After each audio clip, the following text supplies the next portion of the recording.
Class 9-এ দাফিনাতে question ব্যাংকের third summative ইভ্যালুয়েশনের যে model set 1 আছে সেটা আজকে আমি তোমাদেরকে সলভ করাতে চাইছি। তোমাদের মধ্যে থেকে অনেকজনই আমাকে কমেন্ট করছিল যাতে এই মডেল সেট মানে মডেল সেটের মধ্যে যে সমস্ত থার্ড সামেটিভগুলো আছে সেগুলো আমি তোমাদেরকে যেন সলভ করিয়ে দিই, কিন্তু অনেক দিন ধরে অনেক ব্যস্ত থাকার কারণে আমি তোমাদেরকে ভিডিও দিতে পারছিলাম না। ফাইনালি আজকে আমি মডেল সেট থার্ড সামেটিভে শুরু করতে চলেছি আর সবগুলোই কমপ্লিট করিয়ে দেবো। তাই জন্য চ্যানেলটিকে সাবস্ক্রাইব করে পাশে থাকা বেল আইকন প্রেস করে দিও আর অল বাটনটা অন করে দিও যাতে আমি ভিডিও আপলোড করার সাথে সাথে তোমাদের কাছে নোটিফিকেশন চলে যায়। আর অলরেডি যারা সাবস্ক্রাইব করে ফেলেছে তাদেরকে অসংখ্য ধন্যবাদ। তো চলো এবার আমরা ভিডিওটা শুরু করি। তো এখানে দেখো আমাদের এখানে দ্য প্রাইস অফ ব্যানানাস থেকে আমাদের প্যাসেজ তুলে দেওয়া আছে আর সিন কোয়েশ্চেন আমাদেরকে সলভ করতে হবে। তো ফার্স্টে আমাদের বেশ কিছু শূন্যস্থান দেওয়া আছে। প্রথমটা আছে the ringing of the station bell announced the train হবে, এটা সেই জন্য আমি এটা এখানে লিখে দিয়েছি, শুধু দ্য ট্রেন আনসার হবে। সেকেন্ডে আছে সাম প্যাসেঞ্জার্স ওয়ার বিজি, তো এই জায়গাটা আমরা লিখবো, এখান থেকেই লিখবো। এখানে দেখো আমি আন্ডারলাইন করে রেখেছি filling up their small earthen pitchers from a water pump. তারপর একটা আছে the more the businessman shouted, তো এটাকে আমরা করতে পারি the remoter the monkey became. তারপরে আছে the round and smart face of the businessman, এখানটা দেখো আছে ওয়াজ কভার্ড উইথ পার্সপিরেশন। তো এখানে শূন্যস্থান পূরণের পর আমরা কোয়েশ্চেনগুলো করে নেবো। Which incident caused a great deal of amusement, কোন ঘটনার কারণে একটা বিরাট মজার মুহূর্ত তৈরি হলো। তো এখানে আমরা আনসার হিসেবে লিখে নেবো In the story The Price of Bananas, written by Mulk Raj Anand, a monkey snatched away the loincloth of a pious person who was taking a bath under the pump. A great deal of general amusement was caused by this incident. যখন ওই মাঙ্কিটা একটা ধার্মিক মানুষের ওই কৌপিনটাকে ছিনিয়ে নিয়েছিল তখন ওই ঘটনাটা একটা মজার পরিবেশ সৃষ্টি করেছিল। সেকেন্ড কোয়েশ্চেন আছে how was the businessman dressed, কিভাবে কি ধরনের পোশাক বিজনেসম্যানটা পরেছিল। তো এখানে আমরা লিখবো in the story the price of bananas written by Mulk Raj Anand, the businessman was dressed in a white muslin dhoti, a delicate tunic and an embroidered cap on his head. এটা তো আমরা পুরো টেক্সটাই জানি যে উনি একটা মুসলিন ধুতি পরেছিলেন, একটা ডেলিকেট টিউনিক পরেছিলেন, একটা এমব্রয়ডার্ড টুপি পরেছিলেন ওনার মাথাতে। What did Sethji luggage include, ওনার শেঠজির লাগেজের মধ্যে কি কি ছিল। In the story the price of bananas written by Mulk Raj Anand, শেঠজি's luggage included a steel trunk, big steel trunk, several small baskets and a brass jug. অনেকগুলো একটা বড় স্টিলের ট্রাঙ্ক ছিল, বেশ কিছু ছোট ঝুড়ি ছিল এবং একটা পিতলের জগ ছিল। তারপরে আছে what was the reaction of the businessman as the monkey snatched away his embroidered cap, যখন মাঙ্কি তার এমব্রয়ডার্ড ক্যাপটা ছিনিয়ে নিল তখন তার রিয়াকশনটা কি ছিল। তো in the story the price of bananas written by Mulk Raj Anand, as the businessman's cap was snatched away by the monkey he shouted in utter confusion, যখন মাঙ্কি তার এমব্রয়ডার্ড ক্যাপটা ছিনিয়ে নিল তিনি মানে হতবাক হয়ে বিস্ময়ে চিৎকার করে উঠলেন। His round and smart face was covered with perspiration, তার গোলগাল এবং ঘর্মাক্ত মুখটা বিরক্তিতে ভরে উঠেছিল। তারপরে এখানে আমাদের দ্য নর্থ শিপ থেকে আমাদেরকে প্যারা তুলে দেওয়া আছে, এখান থেকে আমাদেরকে সিন সলভ করতে হবে। এবার এখানে আমাদের দ্য নর্থ শিপ থেকে যে সমস্ত এমসিকিউ দেওয়া আছে সেগুলো আমরা সলভ করে নেব। The wind haunted the ship that sailed towards the east, যে শিপটা পূর্বের দিকে গিয়েছিল সেই শিপটাকেই কিন্তু বাতাস পশুর মতন শিকার করেছিল। The wind is compared two beast, the world rigged means prepared. The ships began their journey in the morning.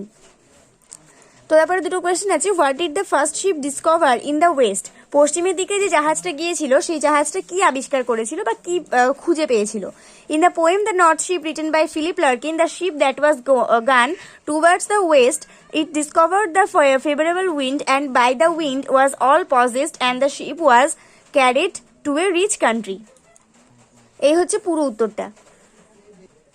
Why did the wind hunt the second ship like a beast? কেন সেকেন্ড শিপকে বাতাস একটা পশুর মতন শিকার করেছিল। In the poem The North Ship written by Philip Larkin, the ship that was gone towards, বাতাস ওই north শিপকে এই কারণেই শিকার করেছিল কারণ when it মানে ইন দ্য পোয়েম, আমি আরেকবার প্রথম থেকেই বলি, in the poem the north ship written by Philip Larkin, the ship that was gone towards the east was haunted very badly by the wind, যে শিপটা পূর্বের দিকে গিয়েছিল তাকে বাতাস খুব বাজেভাবে শিকার করেছিল। When it set out for its journey, যখন সে তার যাত্রা শুরু করেছিল, দ্য সি ওয়াজ কোয়েকিং, তখন সমুদ্র উত্তাল ছিল। অ্যাজ এ রেজাল্ট ফলস্বরূপ ইট ওয়াজ হান্টেড, তাকে শিকার করা হয়েছিল। তো এখানে কোয়েশ্চেন কমপ্লিট করার পরে আনসিন আছে একটা। আনসিনটা আছে শ্যামলী প্রামাণিক নামে একজন 30 বছর বয়সী ভদ্রমহিলার নামে, যিনি সুন্দরবনে বসবাস করেন তার পরিবারের সঙ্গে এবং তিনি লিভস্টকের সাহায্যে নিজের জীবিকা অর্জন করেন। লিভস্টক মানে হচ্ছে পশু সম্পদের মাধ্যমে তিনি নিজের জীবিকা নির্বাহন করেন। কিন্তু আমফান ঝড়ের কারণে তার যেহেতু তিনি সুন্দরবন কোস্টাল এরিয়াতে বসবাস করেন সেই জন্য তার অনেক ক্ষয়ক্ষতি হয়ে গেছে। তো তাকে নিয়ে এবং আমফানের একটা অ্যাভারেজ ক্ষয়ক্ষতি নিয়ে আনসিনটাকে তৈরি করা হয়েছে এবং খুবই সহজ একটা আনসিন। আমি আনসিনটা পড়ে সময় নষ্ট করছি না, আমি এর কোয়েশ্চেন আনসারগুলো বলে দিচ্ছি এবং কোন কোন জায়গা থেকে আমি কোয়েশ্চেনের আনসারগুলো তুলেছি সেগুলো আন্ডারলাইন করে আমি তোমাদেরকে দেখিয়ে দেবো। তো ফার্স্টে আমাদের এখান থেকে বেশ কিছু ট্রু ফলস দেওয়া আছে আর সেগুলো আমাদেরকে সলভ করতে হবে। ফার্স্টে আছে শ্যামলী প্রামাণিক লিভস ইন হাওড়া। তো এটা একদমই ফলস, কারণ আমি তোমাদেরকে বললাম যে উনি সুন্দরবনে বসবাস করতেন। আর এর সাপোর্টিং স্টেটমেন্ট হচ্ছে শ্যামলী প্রামাণিক এ 30-year-old homemaker who lives at Ghoramara island in Sundarbans. তো এইটুকু লিখলে আমাদের সাপোর্টিং স্টেটমেন্ট হয়ে যাবে। তারপরে আছে Nadia district was not affected at all in Amphan. আমফানের কারণে নদিয়া ডিস্ট্রিক্ট একেবারেই ক্ষতিগ্রস্ত হয়নি, এটাও ফলস, কারণ এখানে দেখো আছে among the worst affected districts in the West Bengal আর Howrah, Hooghly, North and South 24 Parganas, Kolkata, East and West Midnapore, Nadia and East Bardhaman. তো এখানে নদিয়ার নামটা যেহেতু উল্লেখ করা আছে তাহলে আমরা কোনোভাবেই এটা ধরে নিতে পারি না যে নদিয়া আমফানের কারণে কম ক্ষতিগ্রস্ত হয়েছিল। 3 নম্বরে আছে cyclones like Aila, Fani, Bulbul cause damage to Sundarbans previously. তো এটা ট্রু, সত্যি সুন্দরবনের আগে অনেক ক্ষতি সাধন হয়েছে আইলা, ফোনি, বুলবুল এদের মাধ্যমে। That prime minister announced $10 billion as a relief fund. এটাও কিন্তু ট্রু, কারণ সত্যি প্রধানমন্ত্রী 10 বিলিয়ন টাকা রিলিফ ফান্ডের জন্য উনি দান করেছেন। তো এই দুটো সাপোর্টিং স্টেটমেন্ট আমরা এবার দেখে নেব। ফার্স্ট এটা দেখো, এখান থেকে পেয়ে যাবে the region is yet to recover from the damage caused by cyclones Aila, Fani and Bulbul in the past. আর তারপরে সাপোর্টিং স্টেটমেন্ট এখান থেকে পাবে 2 days after the tragedy, Indian Prime Minister Narendra Modi along with West Bengal Chief Minister Mamata Banerjee took a joint aerial survey of the affected areas on May 22 and declared an advance assistance fund of $10 billion for the relief work. এখান থেকে এতটা পুরোটাই লিখে দিলে আমার মনে ভালো হয়। এরপরে বেশ কিছু কোয়েশ্চেন আছে, সেগুলো আনসার কি হবে দেখো। Why did Shyamali Pramanik break down after returning to Ghoramara island. কেন শ্যামলী প্রামাণিক ঘোড়ামারা আইল্যান্ড থেকে পালিয়ে চলে এসেছিল। তো এখানে আমরা লিখবো যে Shyamali Pramanik broke down as she return to the island 2 days of Amphan along with her husband and minor daughter. সে ঘোড়ামারা আইল্যান্ড থেকে পালিয়ে চলে এসেছিল কারণ আমফান ঝড়ের কারণে সে তার স্বামী এবং তার নাবালিকা মেয়ের সঙ্গে ওইখানে বসবাস করতো। তো আমফান ঝড়ের কারণে তিনি ওখান থেকে পালিয়ে চলে এসেছিলেন। সেকেন্ডে আছে what was the present situation of Ghoramara island in respect of পপুলেশনের তুলনায় ঘোড়ামারা আইল্যান্ডের অবস্থাটা ঠিক কিরকম। এখান থেকে উত্তর বলবো আমরা, Ghoramara island that had a population of over 5,000 as per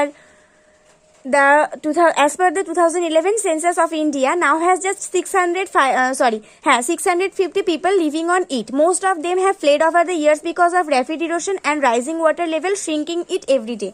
তো ঘোড়ামারা আইল্যান্ডের যেটার পপুলেশন ছিল 5,000 জন, সেটা এখন কমে 2011 আদমশুমারি অনুযায়ী যেটা 5,000 জন ছিল সেটা বর্তমানে এখন 650 জন হয়ে গেছে। এবং তারা বেশিরভাগই এই দ্বীপটা ছেড়ে চলে যাচ্ছেন কারণ খুব তাড়াতাড়ি মাটি ক্ষয়প্রাপ্ত হচ্ছে, জলের সংকট বেড়ে যাচ্ছে, সেই কারণে তারা ওই দ্বীপ ছেড়ে চলে যাচ্ছে। তারপরে কোয়েশ্চেন হচ্ছে হোয়াট হ্যাপেন্ড আফটার 2 days, এটা তো 4 দাগের কোয়েশ্চেন। 3 দাগের কোয়েশ্চেন হচ্ছে which were the worst affected districts in West Bengal due to Amphan. তো এখানে আমরা লিখবো The worst affected district in West Bengal due to Amphan were Howrah, Hooghly, North 24 Pargana, South 24 Pargana, Kolkata, East and West Midnapur, Nadia and East Burdwan. তো এখানে আমাদের সব থেকে বাজেভাবে এফেক্টেড ডিস্ট্রিক্ট আমফানের কারণে তারা হচ্ছে হাওড়া, হুগলি, উত্তর 24 পরগনা, দক্ষিণ 24 পরগনা, কলকাতা, পূর্ব এবং পশ্চিম মেদিনীপুর, নদিয়া এবং পূর্ব বর্ধমান। তারপরে আছে what happened after 2 days of the devastating cyclone Amphan. আমফানের কারণে পরের 2 দিন কীরকম ধ্বংসলীলা চলেছিল। তো এখানে আমরা লিখে নেব after 2 days of the devastating cyclone after Indian এরকম ধ্বংসাত্মক আমফান ঝড়ের পরের 2 দিন কি হয়েছিল। Indian Prime Minister Narendra Modi along with West Bengal Chief Minister Mamata Banerjee took a joint aerial survey of the affected areas on May 22 and declared an advanced assistance fund of $10 billion for the relief work. 2 দিন পরে আমাদের ইন্ডিয়ার prime minister Narendra Modi এবং আমাদের পশ্চিমবঙ্গের chief minister মানে মুখ্যমন্ত্রী মমতা ব্যানার্জি ওনারা হেলিকপ্টারে করে একটা আকাশপথে একটা সার্ভে করেছিলেন, একটা সমীক্ষা করেছিলেন এটা দেখার জন্য যে কতটা ক্ষয়ক্ষতি হয়েছে। ক্ষয়ক্ষতির পরিমাণ মাপার পরে তারা মে মাসের 22 তারিখে ডিক্লেয়ার করেন যে 10 বিলিয়নের একটা ফান্ড তারা রিলিফ ফান্ডের জন্য খুলে দিচ্ছেন। তারপরে আর্টিকেল প্রিপোজিশন আছে, ইট ইজ মানে আর্টিকেল প্রিপোজিশন নয়, এখানে বলা হয়েছে যে এই থার্ড মানে আনসিনের মধ্যে থেকে এমন কিছু শব্দ আছে যেগুলোকে খুঁজে নিয়ে আমাদের এখানে অ্যাপ্রোপ্রিয়েটভাবে বসাতে হবে। তো প্রথমটা হচ্ছে it is difficult to earn a dash as an artist. তো এই ড্যাশে আমরা কি বসাতে পারি? তো এটা হবে লিভলিহুড, জীবিকা। একজন আর্টিস্ট হিসেবে নিজের জীবিকা নির্বাহ করাটা অত্যন্ত ডিফিকাল্ট ব্যাপার।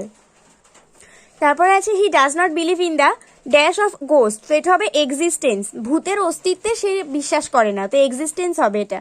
Food and fuel were scarce in the dash. তো এটা হবে ইরোশন, ক্ষয়ের মুখে, খাবার এবং জ্বালানি ক্ষয়ের মুখে। The dash has resulted in many thousands of deaths. তো এটা হবে আমফান, আমফান অনেক মানে অনেক মৃত্যু ডেকে এনেছে। তো এগুলো কোথায় আছে চলো দেখে। লিভলিহুড আছে এইখানে, এক্সিস্টেন্স আছে এইখানে, আর ইরোশন আছে এইখানে, এই যে এইখানে আছে ইরোশন। আর আমফান তো তোমরা দেখলেই, আমফান যেখানে খুশি পেয়ে যাবে। এই দেখো এখানে আছে আমফান। তো তারপরে আবার আমাদের আর্টিকেল প্রিপোজিশন আছে, এটা হবে the dengue menace claimed one more life at Siliguri after Amit Cheri 28 a resident 9:25 PM a resident of ward nos 11 Kshudirampalli Siliguri died of dengue haemorrhagic fever at 9:25 PM on Wednesday. তারপরে আমি হাতে লেখা তো কিছু বুঝতে পারবে না আমার, তো এখানে আমি নিজের মতন করে নিয়েছি। আমার মুখের কথার উপর ফলো রাখো, তাহলে বুঝতে পারবে আমি কি বলছি। ফার্স্টে আছে you have to admit this. এটাকে যদি আমরা ভয়েস চেঞ্জ করি তাহলে হবে this has to been admitted by you, this has to been admitted by you. তারপরে আছে he must work hard to pass the exam. এটাকে যদি কম্পাউন্ড সেন্টেন্সে করা হয় তাহলে এটা হবে he must work hard full stop he will pass the exam. The poet could not but be gay. এটাকে যদি বারটাকে যদি আমরা বার করে দিই সেন্টেন্স থেকে তাহলে এটাকে আমরা কি করব? এখানে আমার একটু ভুল হয়ে গিয়েছিল, তাই জন্য আমাকে এটা খাতায় করতে হয়েছে।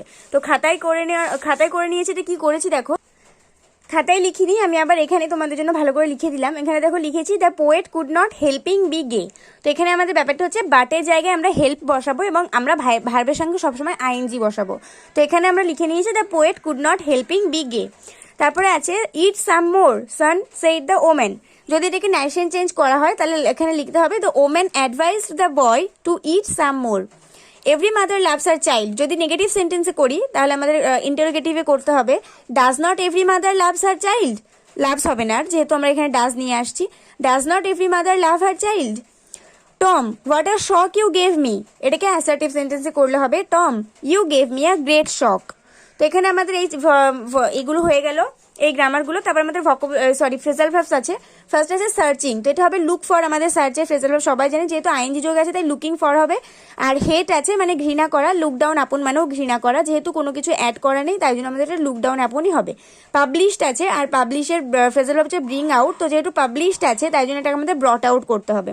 তারপরে আমাদের ভোকাবুলারি আছে। ফার্স্ট আছে ব্রিটেল। তো ব্রিটেলের ভোকাবুলারি হবে ফ্রাগিল।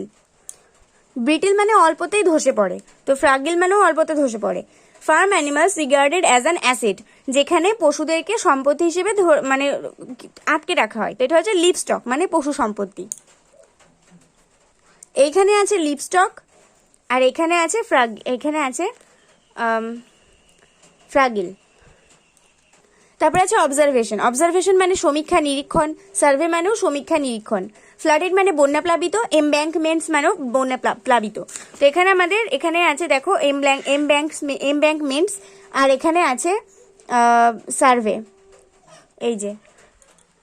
তারপর আমাদের সেকশন সি রাইটিং এ আছে। রাইটিং এ ফার্স্টে আছে যে write a short paragraph on your experience of দুর্গাপূজার ডিউরিং করোনা প্যান্ডেমিক। করোনার সময়কালীন দুর্গাপূজার একটা এক্সপিরিয়েন্স নিয়ে প্যারাগ্রাফ লিখতে বলা হয়েছে। তো এটা আমি